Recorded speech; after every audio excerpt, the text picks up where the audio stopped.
मी स्वाती सुंदर थोरात. माझा second baby म्हणजे माझी सेकंड प्रेग्नन्सी, त्यामध्ये मला फायब्रॉइड होता. त्या फायब्रॉइड खूप मोठ्या प्रमाणात होता. तो पूर्ण कॉम्प्लिकेटेड असल्यामुळे मी त्यांच्याशी पहिली कन्सल्ट केलं. त्यांनी मला सांगितलं की हा फायब्रॉइड आहे, पण थोडा जास्त मोठा असल्यामुळे थोडा प्रॉब्लेम येतो, तुम्हाला तो त्रास पण करणार आहे. त्यांनी मला एवढं छान पद्धतीने गाईड केलं, एवढं चांगली ट्रीट दिली की तुम्ही घाबरून नका जाऊ, न जाता सगळं काही व्यवस्थित करून तुम्हाला व्यवस्थित सिझेरियन करू सिझेरियन होणार होतं असं त्यांनी सांगितलं. कारण तो मोठा असल्यामुळे आणि मी तुमचं ते फायब्रॉइड पण मी त्या ऑपरेशनमध्ये करण्याचा प्रयत्न करत नाही. पण ते त्यांनी एवढी चांगली ट्रीटमेंट देऊन 2दा मी ॲडमिट झाले, मला 2दा ब्लिडिंग झालं. 2दा त्यांनी सांगितल्या पद्धतीने मी त्यांची ट्रीटमेंट फॉलो केली.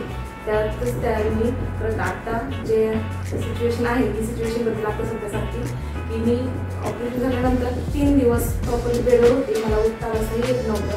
पण त्यांच्या या ट्रीटमेंटने आणि यावर चांगले मार्गदर्शन खूप चांगल्या प्रकारे आज चालू कशातून आरोग्याला येऊन जायचं. त्या म्हणते कोण? माझा फायब्रॉइड हा अर्धा किलोपर्यंत होता. त्यामध्ये खूप कॉम्प्लिकेटेड होता. त्यात त्या मॅडमनी तो फायब्रॉइड सी सेक्शनमध्येच तो काढण्याचा प्रयत्न केला आणि तो सक्सेसफुल झाला. आणि